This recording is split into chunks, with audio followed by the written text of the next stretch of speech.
Why did the Americans rebel? That's a good question. And we probably won't be able to answer it all in 10 minutes in this video, but I would like to address that at least some. The, um, the key to the American Rebellion is basically the British success in the French and Indian War. If history were novels, that would have been a good one for the British. It would have had a very satisfying conclusion, and they would have ended up with most of the North American continent in their complete control. Good way to finish a novel. Unfortunately, history doesn't work quite that way. In fact, history quite often is the source of later issues, later problems. And for the British, it came down to they won, but they didn't appreciate the help that they had gotten from the Americans. So the Americans didn't perceive that they were seen as equal partners. In fact, the experience of the French and Indian War probably reinforced in the minds of many Americans the attitude that, well, we would just as soon not be under the control of the British, that left to our own devices, we're likely to do better than with somebody else running our show for us. And so that the victory turned into a slide towards rebellion. And no place was that slide more obvious than in the North. Boston, one of the early colonialized areas as far as the British are concerned in North America, was also where all those Protestant anti-king type people ended up. You know, in the South, I think you'll recall, the Cavaliers tended to settle in the South, along with a few criminals. But the Cavaliers pretty much had things in charge. There was something resembling a Southern aristocracy, whereas in the North, they didn't think of themselves that way. You know, even though in all societies, there's different social levels, but there was a commitment to the ideal of individual freedom and self-determination and responsibility that was different than how things were approached in the South.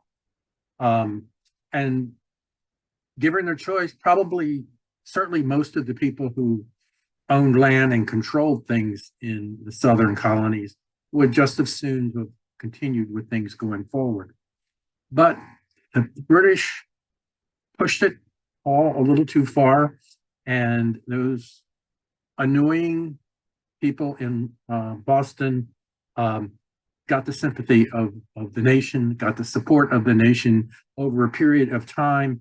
Committees of correspondence formed, and basically a network of people supporting the idea that that perhaps we ought to sever our relationships with the British started to come up. And this all took years. We're talking about 2 decades from the beginning of the French and Indian War to the independence of the United States. And perhaps at a certain age, that seems like an awful long time. But in world history, that's pretty much the blink of an eye. And so that the great victory of the French and Indian War got turned around as far as the British were concerned. And by 1768, they found themselves having to occupy one of their own cities, or they would have thought their own cities, because people were not behaving the way they should. Over a period of time, unification became more popularly accepted. Never 100% accepted, probably never 50% accepted, but accepted by enough people and enough influential people that the wheels in that direction could move forward. By 1774, there's a Continental Congress settled into Pennsylvania. Pennsylvania was founded by Quakers, and Quakers basically are a flavor of Christianity with a lot of focus on being friendly, being treating your fellow man well, and so their capital city was Philadelphia, the city of brotherly love, and that became the first de facto capital of this unifying colonies. Well, things spun out of control up north, and after a period of time, there was open rebellion. There were armies starting to form outside of Boston. The British made a very strong effort to crush that. It didn't go as planned. They tried to control the city for a number of years, and that worked reasonably well because they controlled the Navy, and they had an excellent army in place there. But in time, as we'll see, Boston was liberated from the British, and we'll also take a look at some of the surprise victories. We had many losses. It was not all the Americans' way every day of the year by any means. It was like in many rebellions, it was a matter of wearing the other guy down, and this is what eventually happened to the British.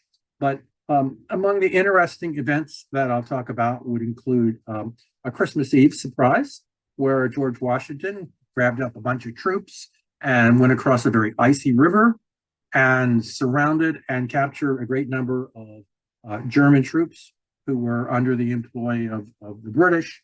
And that was a well-timed victory. He basically, his troops were getting ready to go home on him, so he needed to have something to ring the bell, and that certainly did the job. But what really turned the corner as far as the American Revolution was concerned was a victory largely in the hands of Benedict Arnold, who was later famous as a villain and as a traitor, and well earned on all these, but he was a great general. And while he was on our side, he was really good to have on our side. And he was instrumental, along with General Gates, in winning a fabulous victory over a large number of British troops in Saratoga, New York. And that, combined with the diplomacy that my personal favorite, Ben Franklin, had been implementing in Paris over several years, was enough to bring the French, who were, had kind of gotten burned on that French and Indian War thing, but they were ever hopeful for some way of turning things around on the British. And now it looked like, well, maybe there is an opportunity, because the Americans were able to beat the British in a pretty much of a stand-up fight. And that was pretty hopeful from the point of view of the British king. Again, another one of these cases of he didn't know what he was getting into. Perhaps if he realized what was going to happen in a few years in France, he might have not been quite so quick to support rebels. But most of us don't really have good crystal balls. So basically we'll conclude the war with a victory. Well, Washington gets credit for it, but the real victor, I think, is Ben Franklin, because his diplomacy put into Washington's hands additional troops, French troops, and particularly it put into his hands at just the right time a piece of the French fleet, which allowed him to obtain a victory at Yorktown in Virginia, which basically was the last major battle of the war. After that, the British basically, okay, how can we negotiate ourselves out of this mess? We'll have to just plan a different future with the Americans. Now, after a few more decades of fighting with one another, we did finally resolve most of our interest, and we get along fairly well with the British these days. But every action in history has a tendency to create reactions that are sometimes quite surprising. So let's take a look at the American Revolutionary War.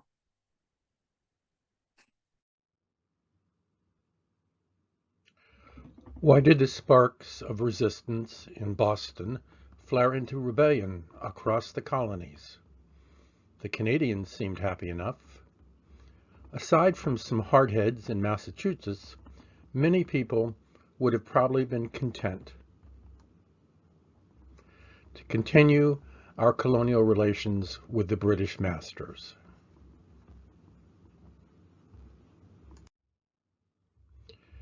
The press of the French and Indian War was a necessity that forced the colonies to work with some degree of unity. The Albany Plan in 1754 was an effort by some leaders, including Ben Franklin, to create a single overarching government. It did not succeed. The idea was in the air, and some, especially in the northern colonies, didn't forget.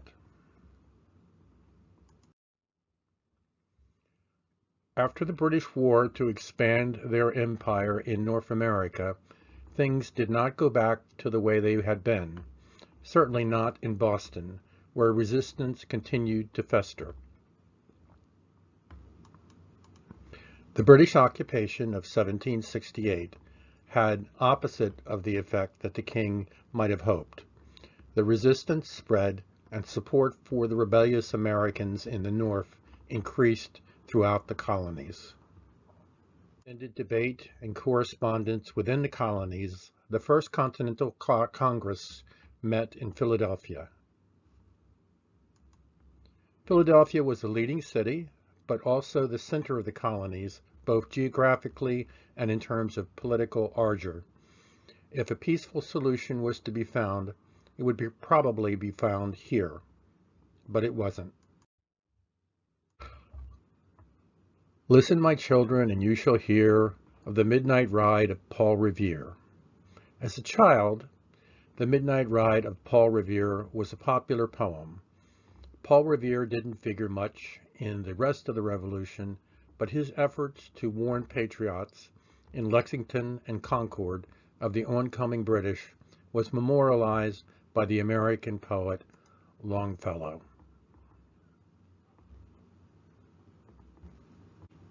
These American arms and shut down the rebellion of Lexington and Concord highlighted the great differences between carefully organized European styles of warfare and the less orderly but perhaps more effective methods of their opponents. The English may have won the stand-up fight in each of these towns, but they lost hundreds to snipers as they made their way back to Boston. The Battle of Bunker Hill proved to be another Pyrrhic victory for the British. After several costly attempts, the English were able to dislodge the entrenched Americans. Another costly lesson: trenches and high ground tend to outweigh nice uniforms without cover or concealment. The American losses were less than half of that of their opponents. The British, in the end, won the day, but at the cost of their aura of possessing an invincible army.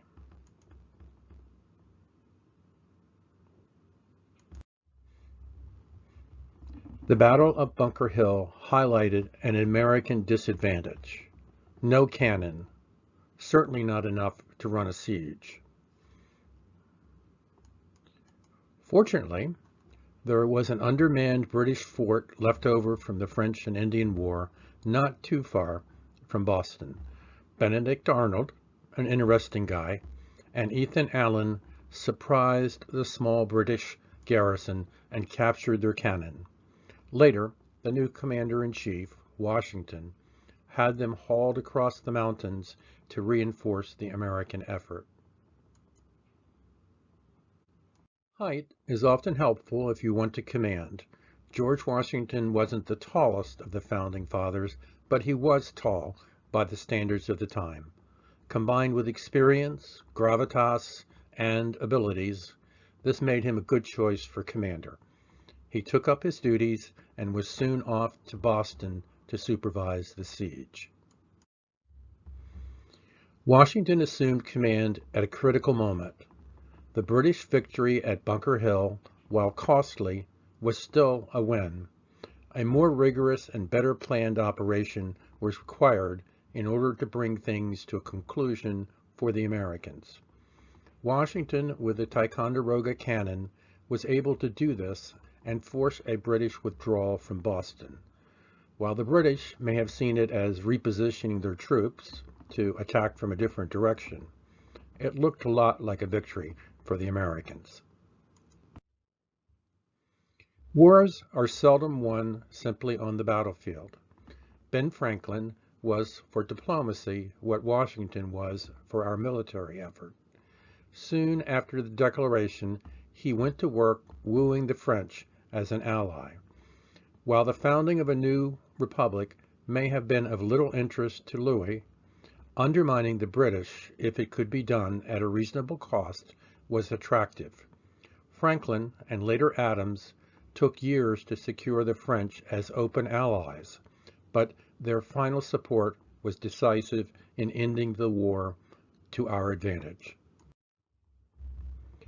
The poet of rebellion was Tom Paine. An often discontented and unfortunate person in life, he wielded a mighty pen and was a major inspiration for the American cause. His major works, Common Sense and The Crisis, were directed not at intellectuals, but at the broader population, whose support was essential if this was to be more than a series of violent outbursts against the British.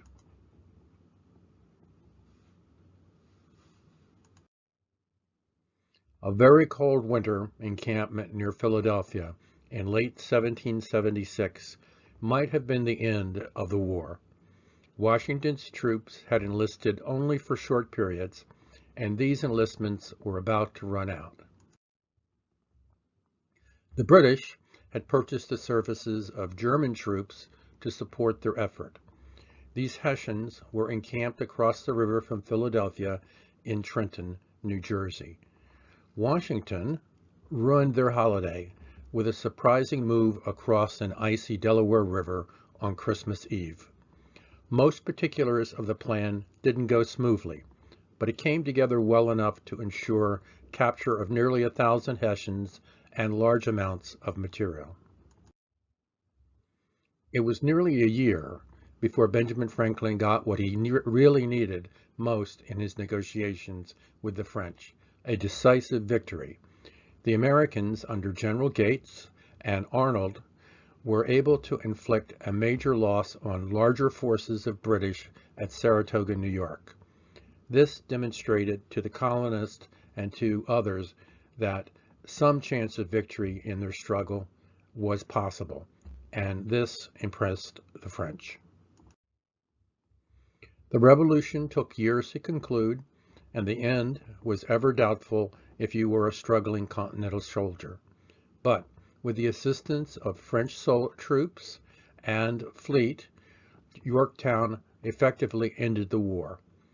The treaty negotiations took longer to resolve, but the British were satisfied that victory would be too costly for them.